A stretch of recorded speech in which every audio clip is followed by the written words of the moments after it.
안녕하세요. 사연에 빠지다의 DJ 민영입니다. 오늘 사연은요, 언제나 세상에 맞서 싸우느라 지쳐있던 사연자님에게 너무나 동화 같은 드라마틱한 일이 일어났다고 합니다. 과연 어떤 드라마틱한 일인지 궁금한데요. 오늘의 사연도 끝까지 함께 해주세요.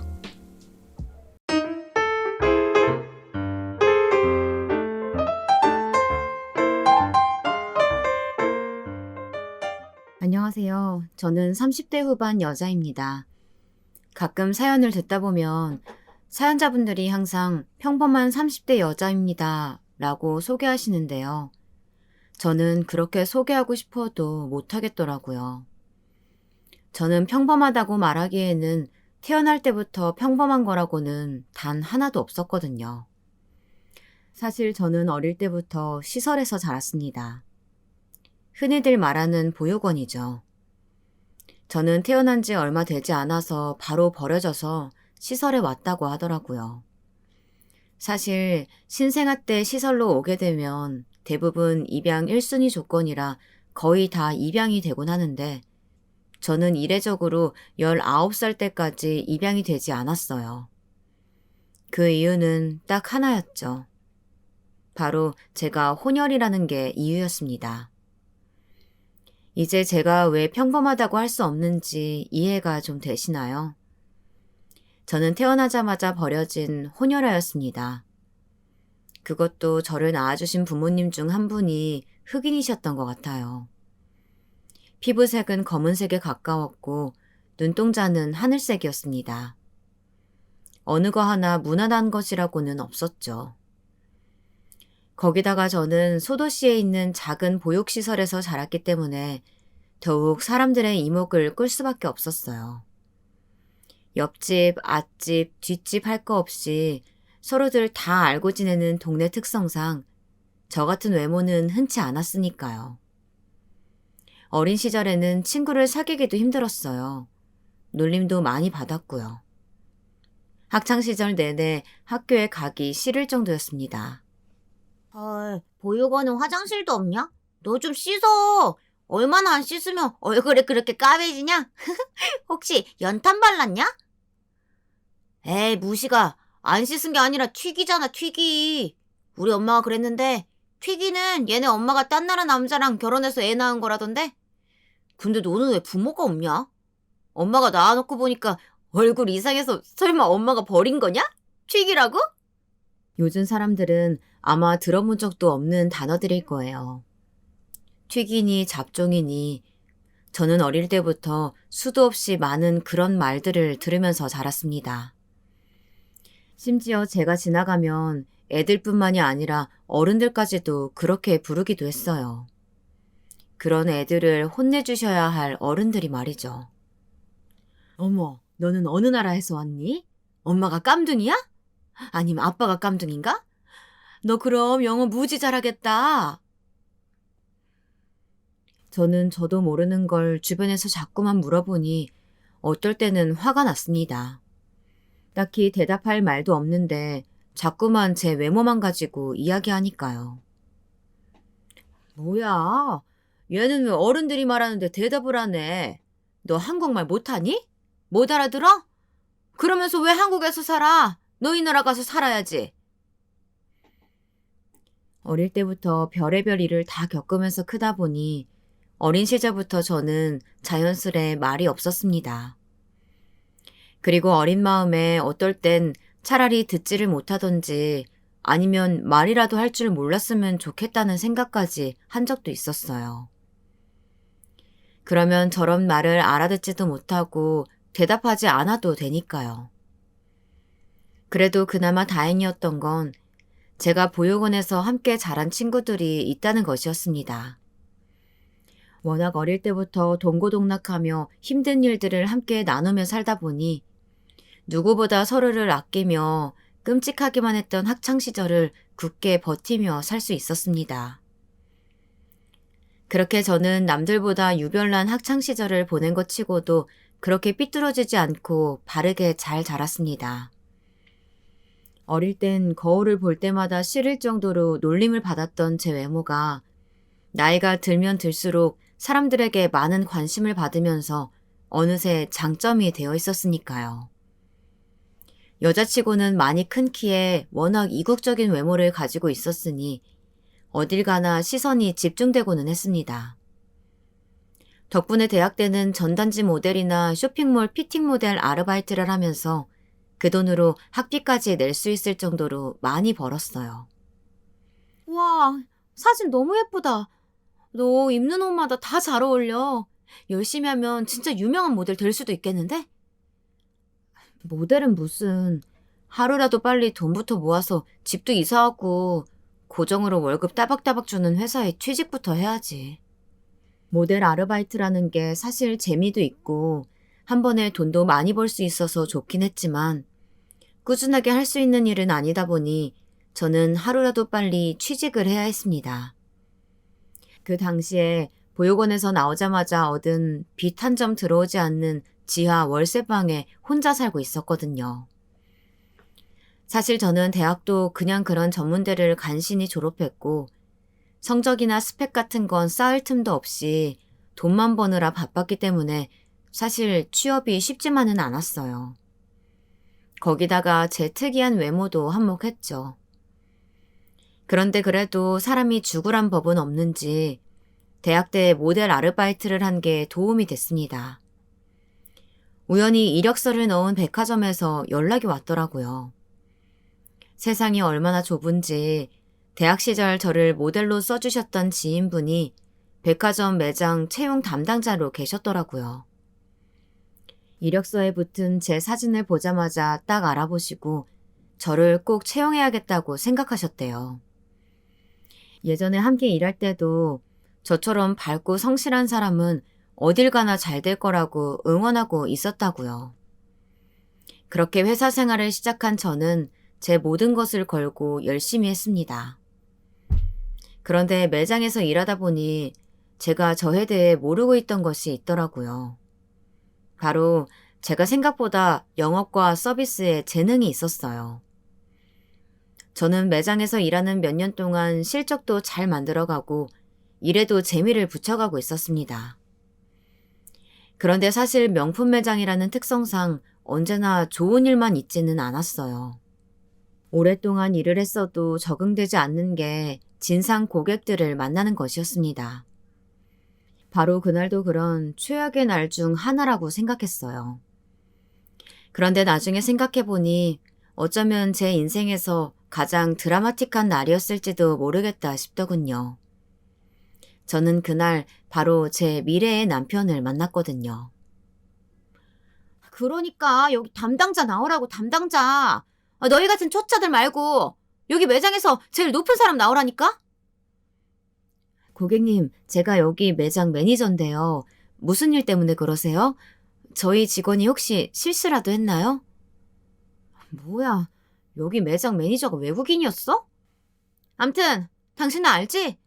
내가 저번에 우리 시어머니 선물이라고 들어오면 빼놓으라고 했던 그 가방 있었잖아. 글쎄 그 가방을 저 직원이 홀라당 다른 사람한테 먼저 팔아버렸다니까? 분명 내가 오늘 온다고 했는데. 잠시만요, 고객님. 제가 지금 확인을 해보니까요. 고객님께서 저희 매장에 얼마 전에 오신 건 맞는데요. 기록에도 그냥 보시고 다음에 다시 오겠다고만 하셨다고 체크가 돼 있더라고요. 아무래도 고객님께서 다른 매장이랑 헷갈리신 것 같아요. 뭐? 너 지금 말 다 했어? 내가 착각을 한 거라고? 야, 내가 치매냐? 그런 걸 까먹게? 내가 똑똑히 기억하는데 분명 저 가방이 맞다니까. 고객님 죄송합니다. 지금은 말씀하신 상품이 없어서요. 지금 바로 구매는 힘드세요. 지금 여기 예약서 작성해 주시면 제가 댁으로 택배로 보내드리겠습니다. 야! 너 새까맣게 등치면 커가지고 자꾸 위에서 사람 내려다보면서 안 된다고만 할 거야?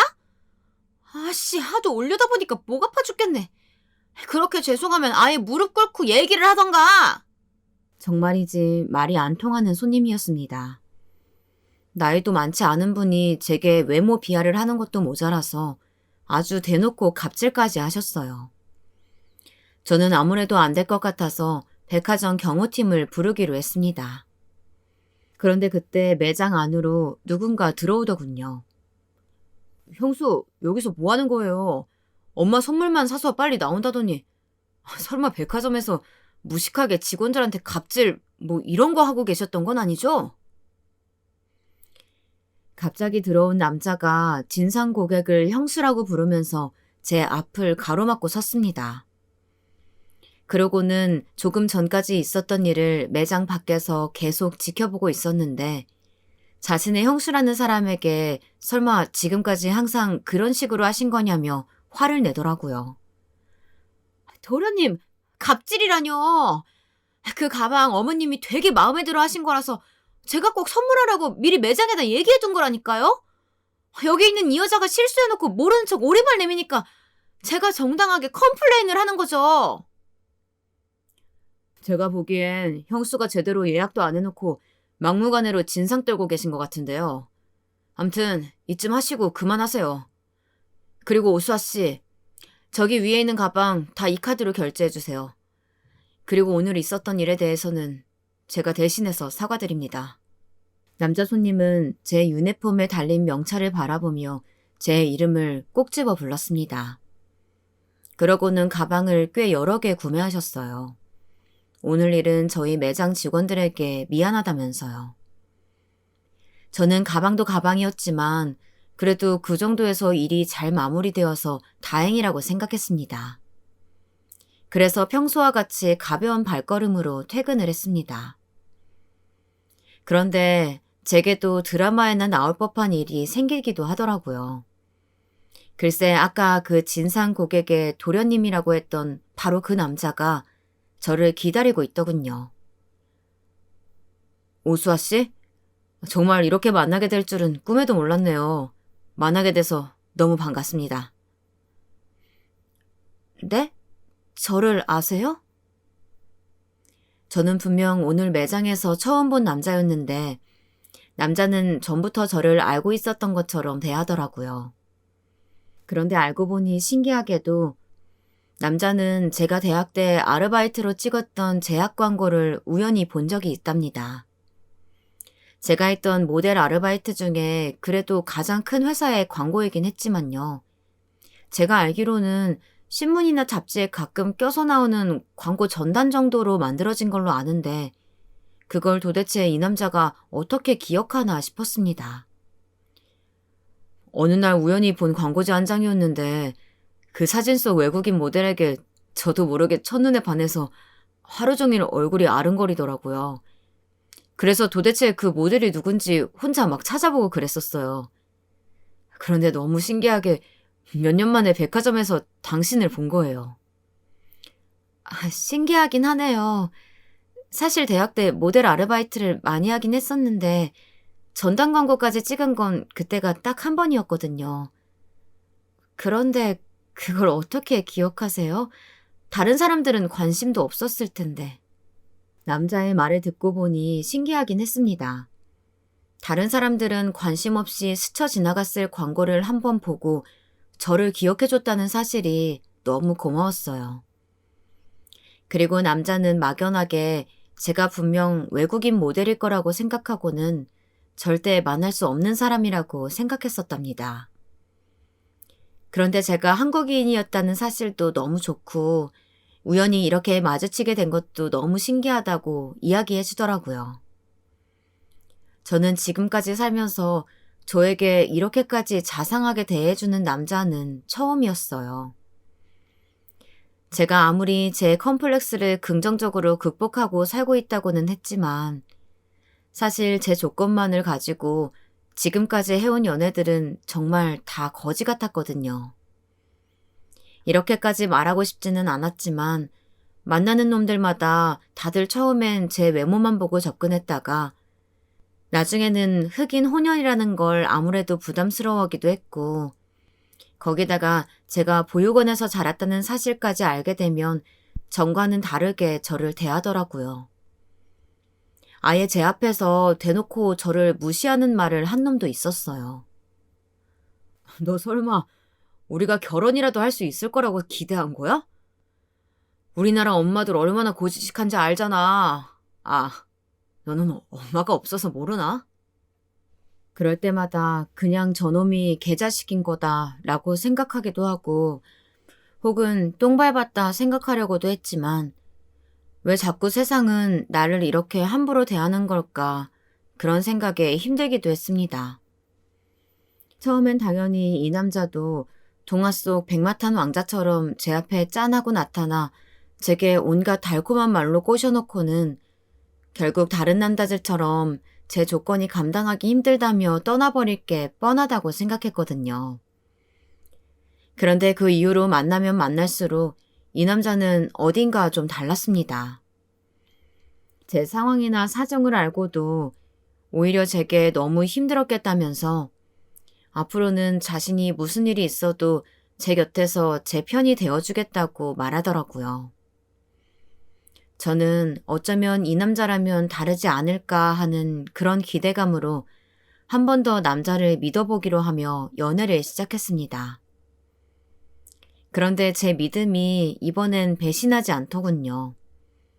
남자친구와의 연애는 마치 꿈속에 들어와 있는 것 같았죠.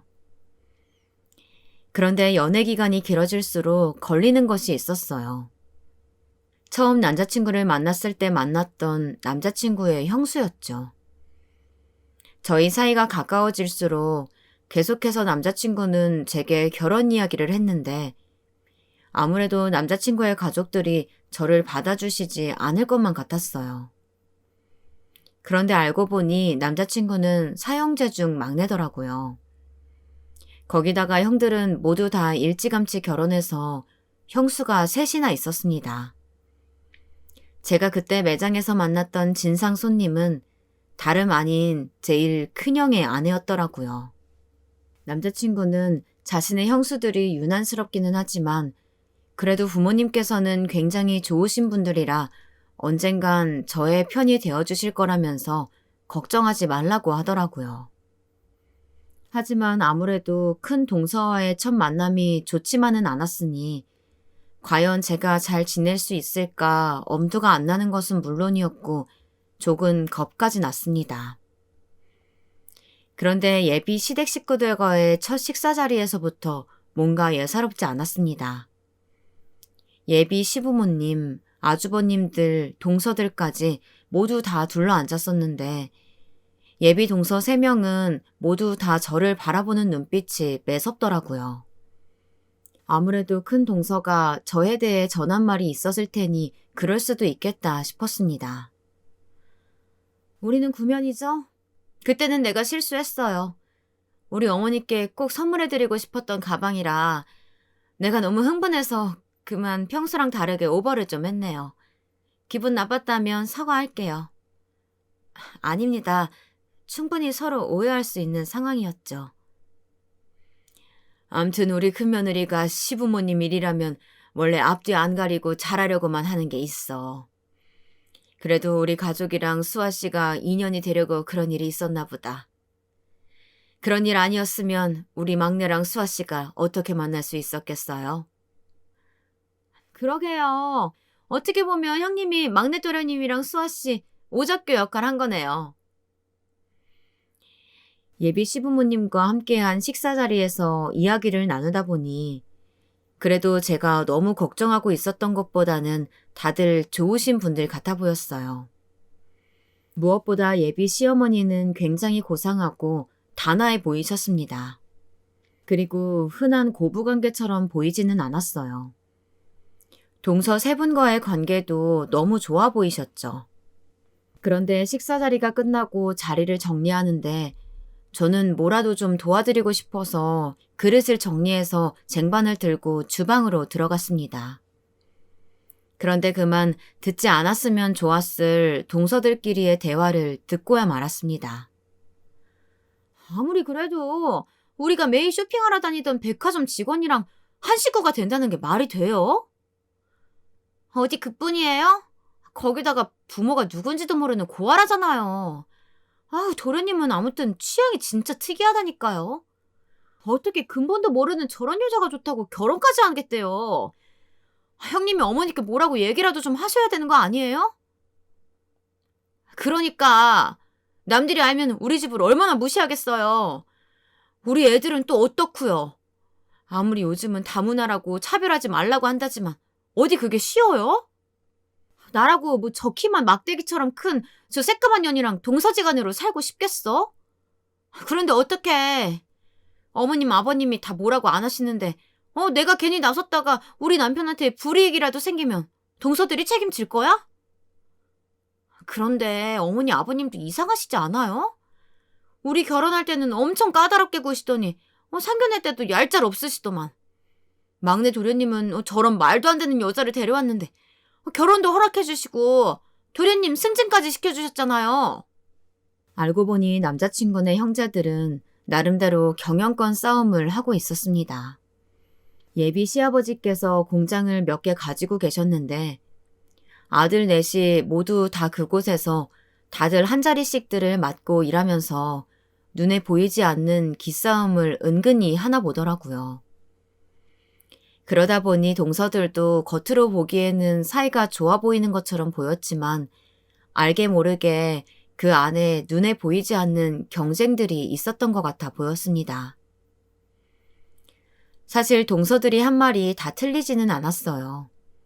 사실 저도 궁금했거든요. 남자친구의 부모님께서 저를 보시고 제 조건에 대해 다 들으시고도 결혼을 바로 허락해 주셨거든요. 저도 이유가 궁금해서 그날 남자친구네 집을 나서면서 남자친구에게 물어보았습니다.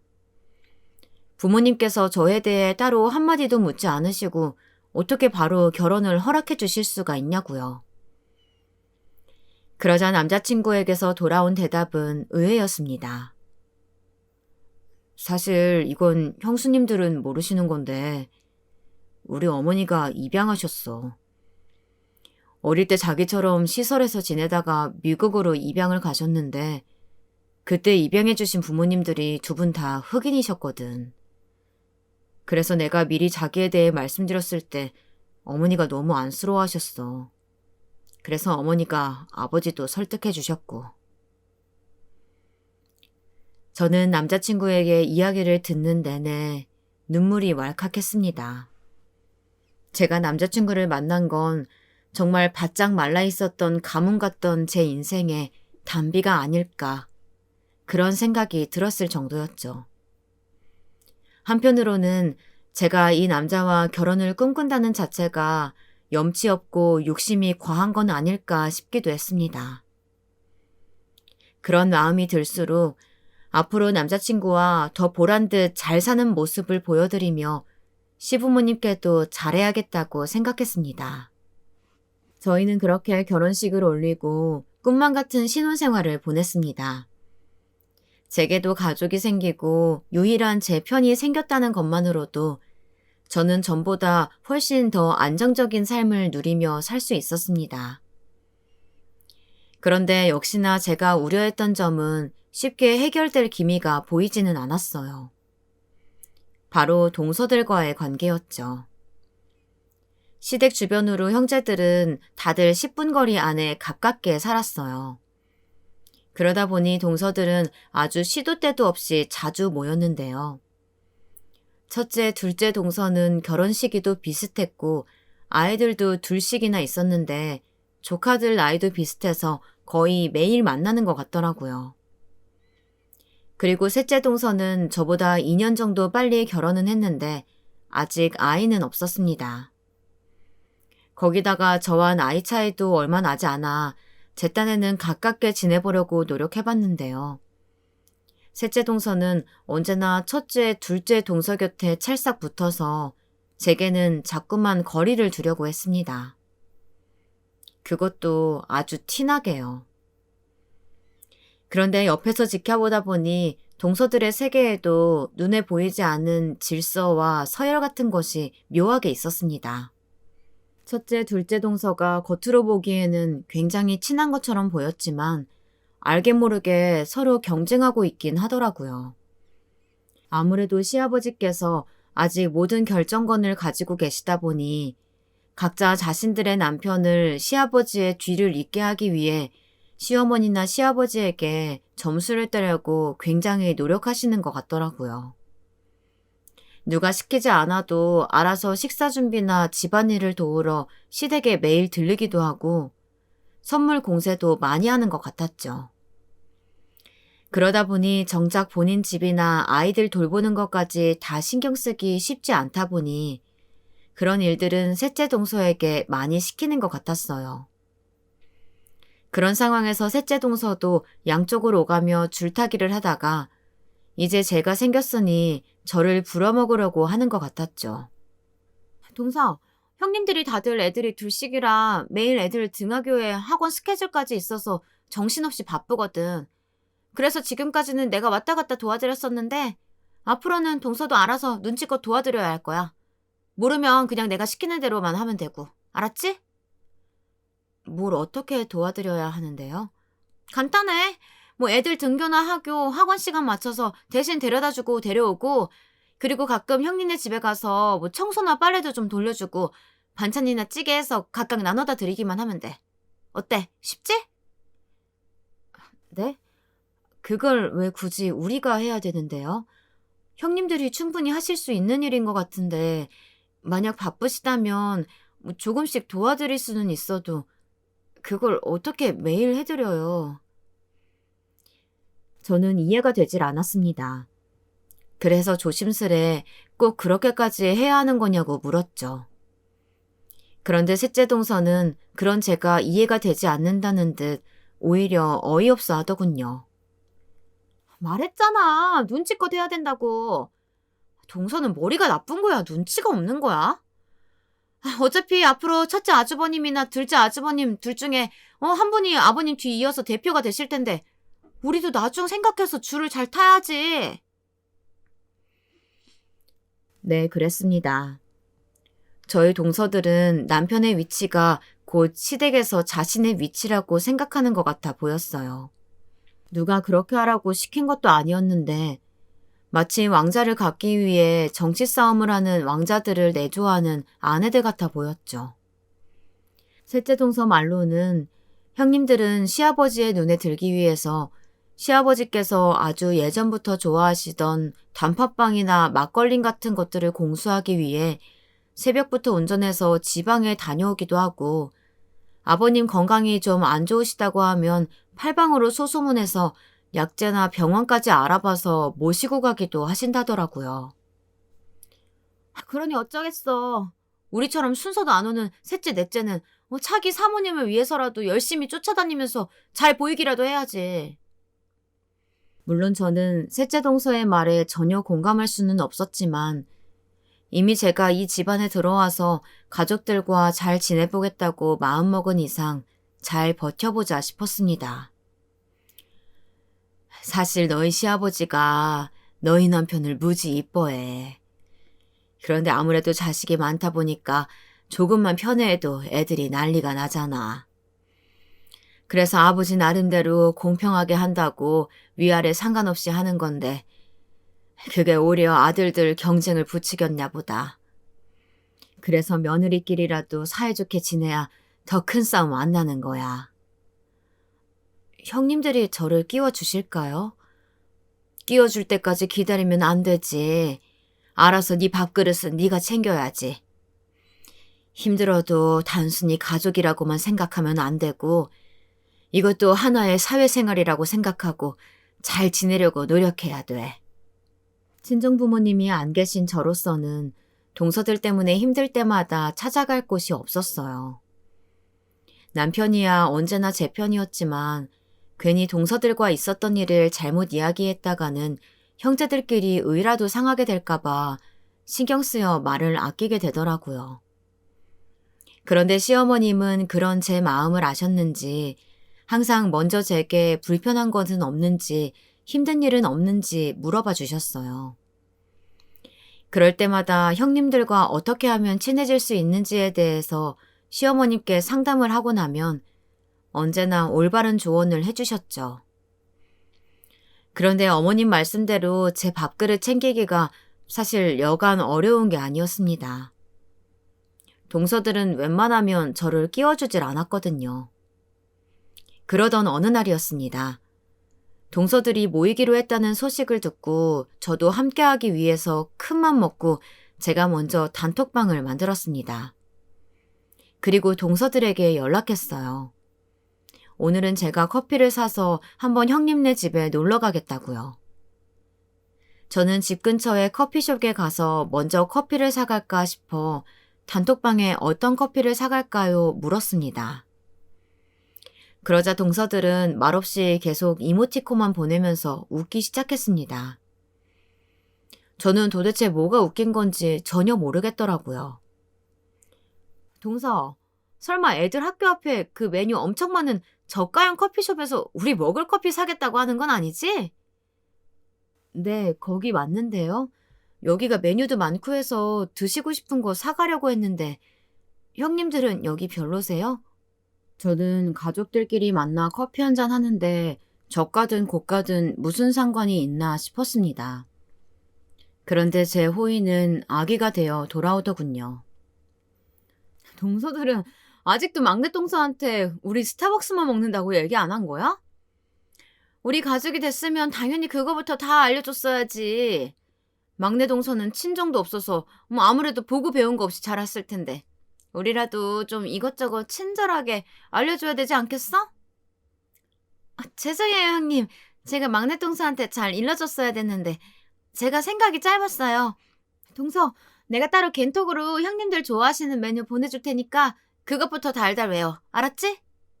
정말이지 기가 막혔습니다. 꼭 스타벅스에서 사야 한다는 것도 어이가 없어 죽겠는데 글쎄 스타벅스에서 각자 형님마다 항상 먹는 메뉴가 있다면서 셋째 동서가 제게 장문의 카톡을 보내놨더라고요. 너무 웃긴 게 시럽 몇 번, 시나몬 가루 한 스푼, 휘핑 딱 한 번만, 오전에는 무슨 샌드위치, 점심에는 무슨 베이글, 이런 식으로 굉장히 상세하게 적어놨더라고요. 이건 뭐 절대 외울 수 있는 수준이 아니었어요. 메모장에 따로 적어놓지 않으면 주문도 할 수 없을 정도였습니다.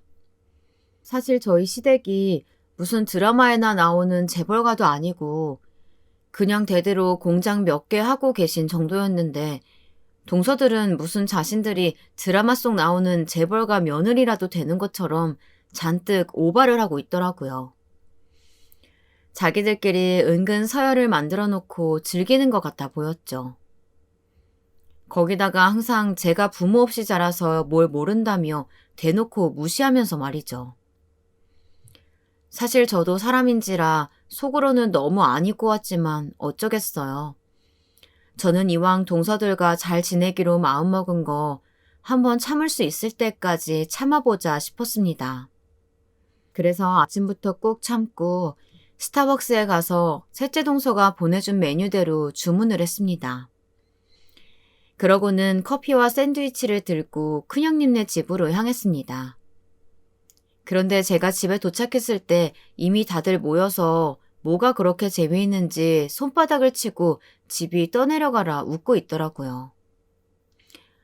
글쎄, 우리 첫째가 이번 모의고사에서 전국 등수 오르면 아버님께서 나 차 바꿔주신다고 하셨다니까? 진짜요?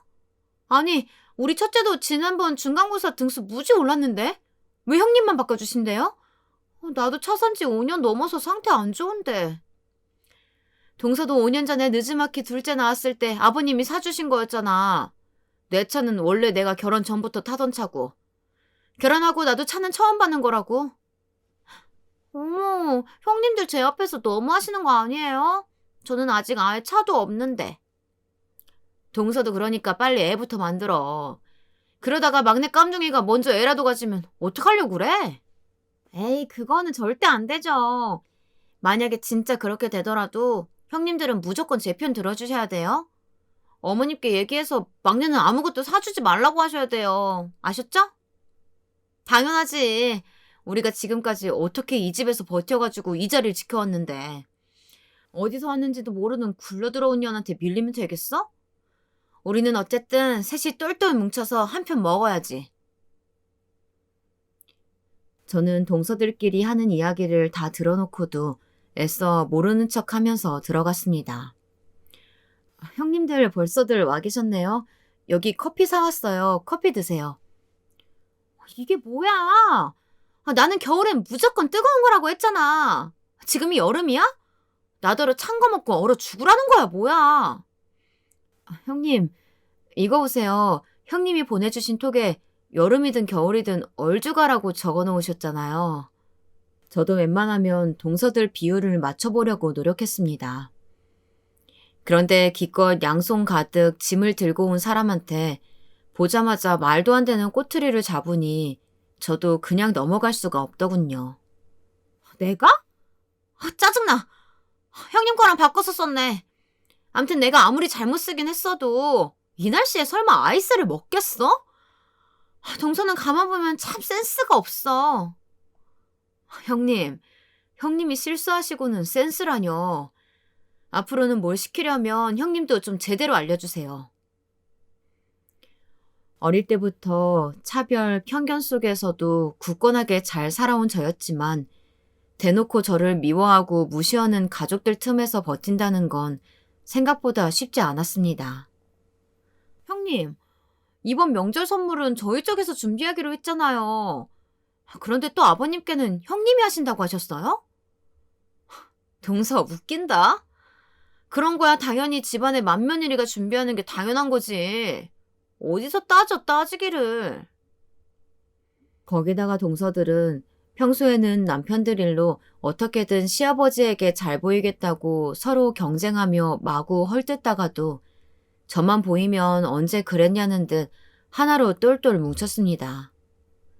저를 괴롭히고 비웃을 때는 셋은 언제나 같은 편이었죠. 커피 회동 후 며칠 뒤에 있었던 일입니다. 셋째 동서가 웬일로 갑자기 밥을 먹자고 해서 나갔더니 다른 형님들도 다 와 계시더라고요. 동서, 어제 우리 큰애 학원 픽업 늦었다며? 얼마 안 있으면 모의고사라 1분 1초가 아까울 텐데 자꾸 그렇게 시간 착각할 거야? 죄송해요. 그쪽이 워낙 번화가라서 퇴근 시간이랑 겹치면 차가 엄청 밀리더라고요. 그래도 한 5분밖에 안 늦었는데. 5분? 지금 5분밖에라고 그랬어? 5분이면 수학 문제 3개는 더 풀 시간인데 늦으면 어떡해? 우리 애 모의고사 등수 떨어지면 동서가 책임질 거야? 동서가 잘못했네. 애들 픽업 도와주기로 했으면 정신 바짝 차려야지. 왜 눕고 그래? 아참, 오늘 나 필라테스 가는 거 안 잊었지? 우리 아들 유치원 학원 까먹지 말고 가. 알았지? 형님, 오늘은 저도 약속이 있어서 그 시간에는 안 될 것 같아요. 오늘은 형님이 가셔야 할 것 같아요. 뭐? 동서, 되게 당당하게 말한다. 오늘 뻔히 내가 필라테스 가는 날인 거 알면서 약속을 잡으면 어떡해? 동서 일부러 그러는 거지? 형님만 도와주고 나는 안 도와주겠다 이거지? 와, 동서 되게 얍삽하다. 이제 아예 형님 말만 듣기로 했구나. 그치? 형님, 그런 게 아니고요. 오늘은 오랜만에 동생들이 서울에 올라오기로 해서 꼭 가봐야 돼서요. 오늘만 좀 이해해 주세요. 동생? 동서 고하잖아. 동서가 동생이 어딨어. 뭐야, 설마 지금 우리 애 하원시켜주기 싫어서 나한테 거짓말하는 거야? 그게 아니라요, 형님. 보육원에서 자랄 때 함께 산 동생들이요. 동생이 서울에 취직했다고 해서 제가 축하 파티 해주기로 했거든요. 와, 눈물 나는 가족이네. 그래, 동서는 그럼 보육원 동생 만나러 잘 다녀와. 나는 동서 덕분에 운동도 못하고 애나 데리러 가야지 뭐. 동서들은 저를 괴롭히는 방법도 가지가지였습니다. 제가 심부름 한 번 안 하면 형님은 해주고 자기는 안 해줬네 하며 툴툴거리는 건 약가였고 대놓고 저뿐만 아니라 제 주변 사람들까지도 무시했어요. 그 순간 알겠더라고요. 동서들이고 뭐고 저도 더는 참을 수 없겠다 싶더군요. 도대체 나이를 어디로 먹은 건지 저렇게 유치하고 멍청하게 굴 수 있는지 화가 났습니다. 저를 낳아주신 부모님께 죄송해서 더는 안 되겠다 싶었습니다. 저는 동서들을 용서할 수 없었어요. 사실 지금까지야 제가 누구인지 왜 저는 피부가 까맣고 눈은 파란지 누구도 알려주는 사람이 없었어요. 오로지 너는 왜 그렇게 생겼냐, 너는 어디서 왔냐 물어보는 사람들만 많을 뿐이었죠. 그럴 때마다 저는 너무 힘들었어요. 스스로도 제가 누구인지 모르고 있는 것만 같았거든요. 그런데 제게도 제가 누구인지 알려줄 수 있는 사람이 드디어 나타났습니다. 바로 얼마 전의 일이었어요. 남편에게는 진작 이야기를 했지만 워낙 말이 많은 동서들이다 보니 저는 아직 가족들에게 이야기하기에는 조심스러워서 말씀드리지 않은 일이 저희 부부에게 하나 있었습니다. 사실 얼마 전에 저를 찾아온 분이 계셨거든요. 자신을 미국에서 온 변호사라고 소개하신 분은 다짜고짜 저를 보자마자 눈물을 흘리며 오열하셨습니다. 미안합니다. 내가 보자마자 너무 주책을 부렸죠.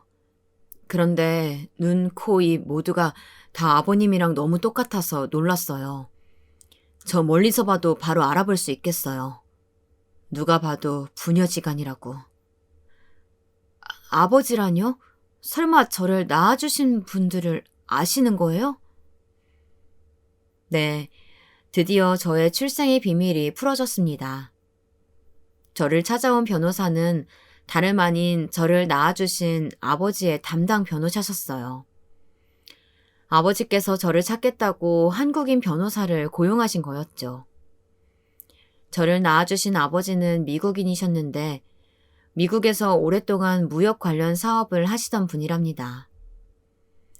젊은 날 우리나라에 일로 오셨다가 저희 어머니를 우연히 만나셨고 두 분은 사랑에 빠지셨답니다. 그래서 한국에서 뜨겁게 연애를 하셨대요. 운명이라고 생각한 두 분은 결혼까지 하고 함께 미국으로 들어갈 생각이었는데 저를 낳아주신 어머니 댁 부모님, 그러니까 제게는 외가 식구들이 외국인은 절대 안 된다면서 결혼을 반대하셨답니다. 굉장히 완강하셨대요. 그러다가 아버지는 미국으로 다시 돌아가셔야 하는 상황이었고 그래서 결국 헤어지게 되셨대요. 당시에도 아버님께서는 미국에서 잘 나가는 사업가셨는데 당시 한국 분들은 외국인인데다가 흑인이셨던 아버지를 믿지 못하셨다고 하시더라고요. 그래서 어머니께서 미국에 따라가면 사기를 당할 거라고 하면서 절대 못 가게 하셨답니다. 아버지가 미국으로 돌아가시고 두 분은 다시는 만날 수가 없었답니다. 그리고 그 이후에 아버지는 미국에서 새로운 분을 만나 결혼을 하셨고요. 그런데 몇 년 전 말도 안 되는 일이 일어났답니다.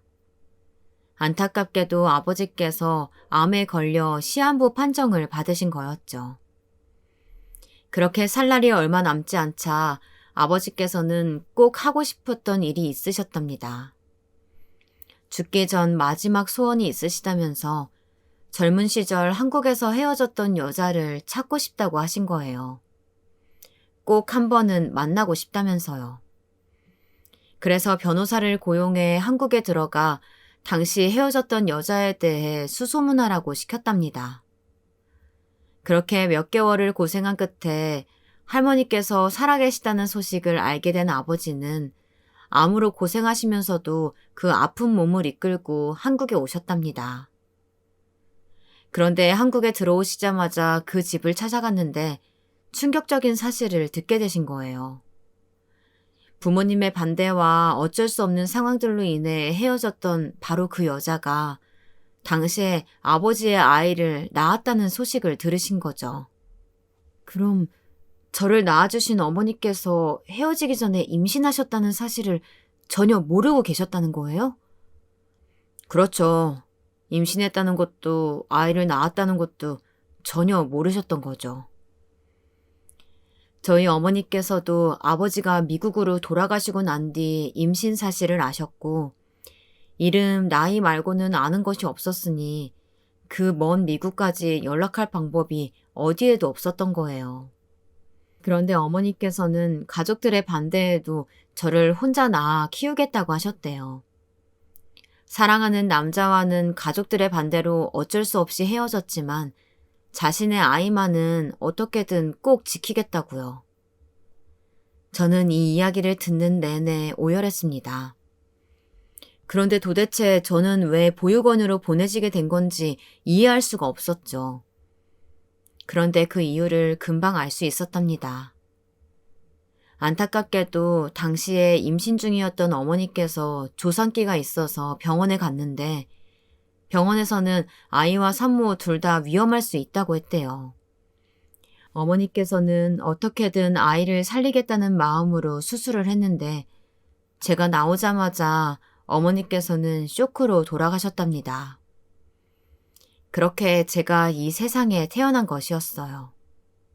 당시에 외할머니께서는 갑작스러운 딸의 죽음으로 충격을 받으셨고 미국으로 떠난 남자와 꼭 빼닮은 저를 도저히 키우실 수 없었답니다. 이 모든 게 다 저희 아버지와 저 때문에 생긴 일이라고 생각하셨대요. 그 당시에는 할머니께서 워낙 비통해 하셔서 다른 가족들이 말릴 새도 없이 제가 당신의 딸을 잡아먹었다고 생각하시며 저를 꼴도 보기 싫다며 보육원에 보내라고 하셨다고 하더라고요. 아버지께서는 저를 보자마자 뛸 듯이 기뻐하시다가 바닥에 주저앉아 펑펑 우시다가 오락가락 하셨습니다. 왜 우리가 이제야 만났는지 모르겠다면서요. 그리고 앞으로는 남은 삶은 오로지 저를 위해서 사시겠다고 했습니다. 저를 위해서라면 뭐든지 해주겠다고 하셨죠. 동그란 콧등이랑 작고 톱톱한 입술이 아주 네 엄마를 빼다 박았구나. 영어로 말씀하시는 아버지의 말이 하나하나 귓가에 잘 들려왔습니다. 아버지는 제 얼굴에서 눈을 떼지 않으셨어요. 그리고 제 얼굴에서 본인의 얼굴보다 예전 젊은 시절 어머니의 얼굴을 찾으시는 것 같았어요. 제가 지금까지 30년을 넘게 살아왔지만 그 누구에게도 들을 수 없었던 이야기였습니다. 아버지는 어머니와 한국에서 찍은 사진 한 장을 지금까지 간직하고 계셨어요. 다른 여자와 결혼을 하고 아이도 낳아서 행복하게 살고 있었지만 그 짧은 시간 한국에서 만났던 어머니를 잊지 못해 항상 지갑 속에 넣고 다니셨답니다. 언젠가 각자 나이가 들어 할머니, 할아버지가 되어 만났을 때 우리가 예전에 이렇게 젊었었지 하며 이야기할 수 있었으면 좋겠다고 생각하시면서요. 그 사진을 보고 나니 그제야 제가 누구인지 어떤 사람인지 알겠더라고요. 지금까지 평생 제 인생은 영원히 맞춰지지 않는 퍼즐 조각이라고 생각했어요. 그런데 이제야 비로소 비어있던 퍼즐 조각이 제대로 맞춰지는 것만 같았죠. 부모도 없이 혼자 어떻게 이렇게 예쁘게 자라서 결혼까지 했어. 정말 대단하구나. 앞으로 내 남은 생은 너를 위해서 살게. 원하는 게 있으면 뭐든지 말하렴. 저는 아무것도 필요 없다고 제 곁에 오래오래 건강하게 계셔달라고 말씀드렸지만 아버지는 그것만으로는 절대 지난 제 인생에 보상이 되지 않는다며 변호사를 시켜 지금 당장 바로 증여할 수 있는 금액을 알아보라고 하셨어요. 그러고는 곧바로 제게 40억이라는 큰 돈을 증여해 주셨습니다. 아버지께서는 그것만으로는 부족하다면서 제가 원하는 것이라면 뭐든지 들어주겠다 하셨어요. 그런데 그 순간 저는 어째서인지 생각하지 못했던 것이 떠오르더라고요. 바로 저희 동서들이었습니다. 제게 한여름밤의 꿈처럼 기적처럼 나타난 아버지와 그리고 제가 너무도 사랑하는 남편, 지금까지 저를 친자식처럼 아껴주신 시부모님, 모두에게 보답할 방법이 하나 떠올랐습니다. 그날은 제 생일날이었습니다. 보통 지금까지는 보육원에서 정해주신 생일을 생일이라고 생각하며 살았습니다. 그런데 오늘은 평생 모르고 살았던 진짜 제 생일이었습니다. 저는 평소와 다름없이 아무 일도 없던 것처럼 동서들이 시킨 심부름을 했습니다. 아침에 일찍 조카들 등교와 등원을 해주고 돌아오는 길에 동서들이 맡긴 세탁물과 주문한 반찬들을 만들어서 동서네 집에 각각 배달을 해주었습니다. 그리고 대망의 커피를 주문했어요. 동서들이 좋아하는 스타벅스 커피가 아니라 바로 제가 좋아하는 저가형 커피숍에서 제가 좋아하는 메뉴들을 넉넉히 주문했습니다. 그리고 제가 기다리던 대망의 그 시간이 왔습니다. 그날은 조카들을 모두 다 픽업해서 우리 집으로 데려왔어요. 그리고 동서들과의 단톡방에 톡을 올렸죠. 오늘은 제게 축하할 일이 생겨서 형님들과 함께 축하하고 싶어요. 그래서 조카들 모두 제가 집으로 데려왔어요. 오늘 저녁 7시에 모두들 저희 집으로 모여주세요. 다음 주면 애 모의고사인데 애를 집으로 데려가면 어떡해? 바로 독서실로 데려다 줬어야지. 동서가 축하할 일이 뭐가 있다고 이렇게 요란을 떨어? 나 오늘 필라테스 가는 날인 거 알면서 꼭 일을 만들어야겠어? 오늘 우리 신랑이 삼계탕 먹고 싶다고 했는데 동서 김치찌개 해놓고 갔더라? 동서는 아무리 개념이 없어도 그렇지 도대체 자꾸 왜 이러는 거야? 나 도와주기 귀찮아서 이러는 거야?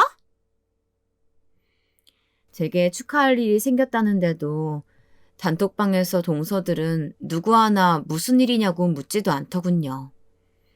다들 지들 급한 일만 이야기하고 투덜거리기나 했어요. 뭐 사실 기대하지도 않았으니 저도 그러려니 했습니다.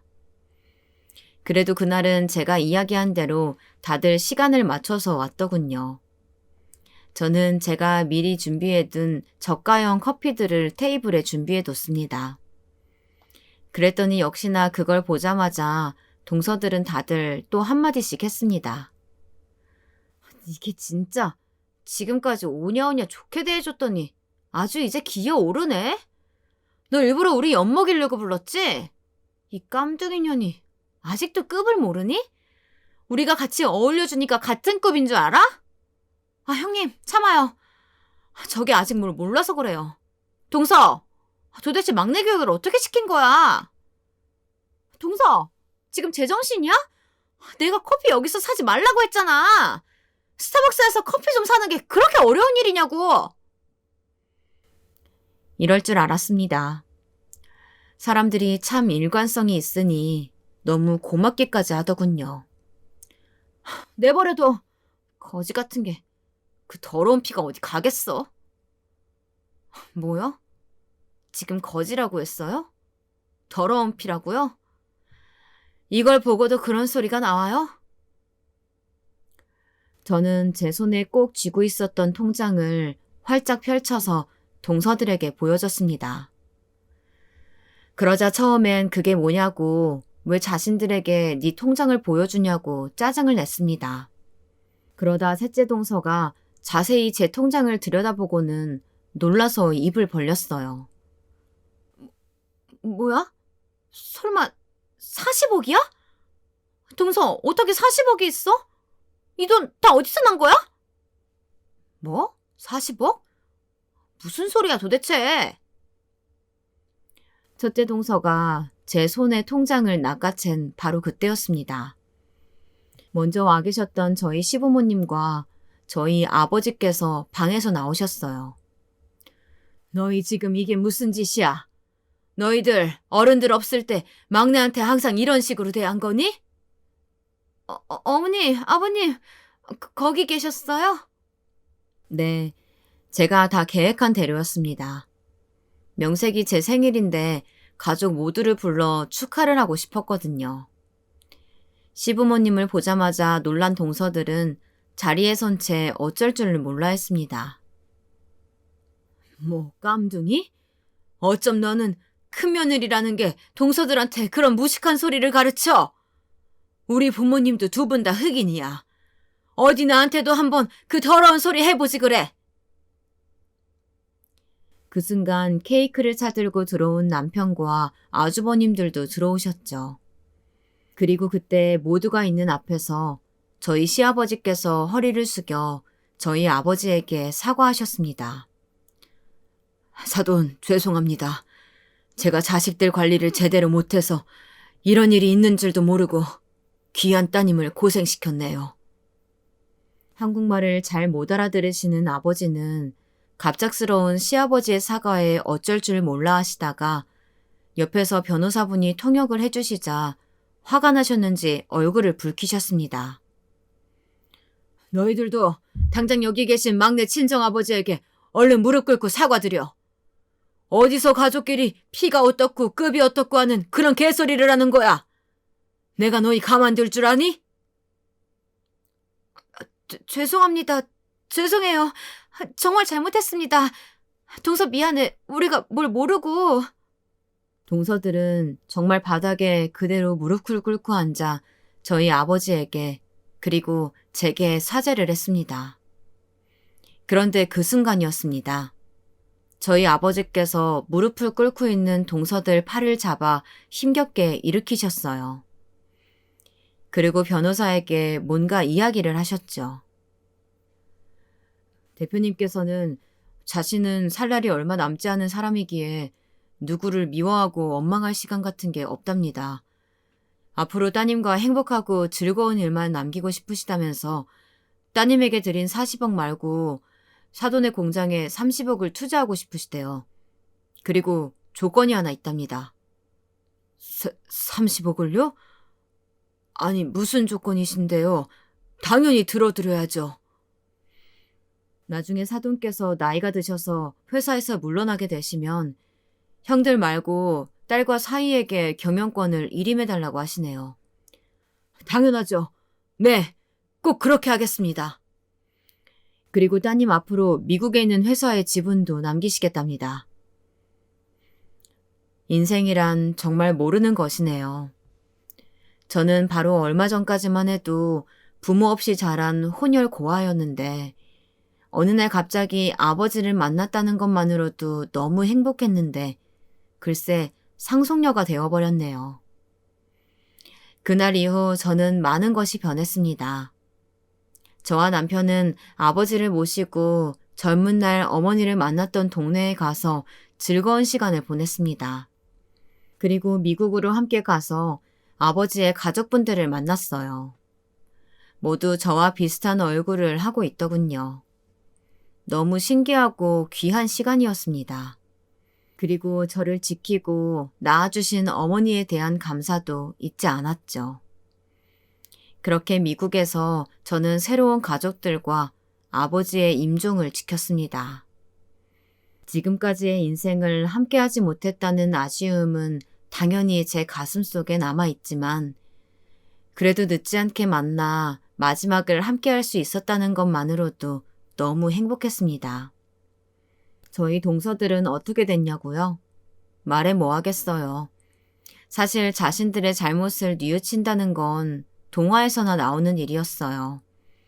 현실에서는 지금도 저를 무지 시샘하고 얄미워하고 있지만 그래도 그 전처럼 겉으로 티를 낼 순 없었죠. 그리고 한 가지 더 달라진 것이 있다면 더는 동서들도 셋이 뭉쳐다니며 권력놀이를 하진 않더군요. 어차피 이미 경영권은 저희에게 넘어왔으니 더는 재벌가 놀이를 할 명분이 없어졌으니까요.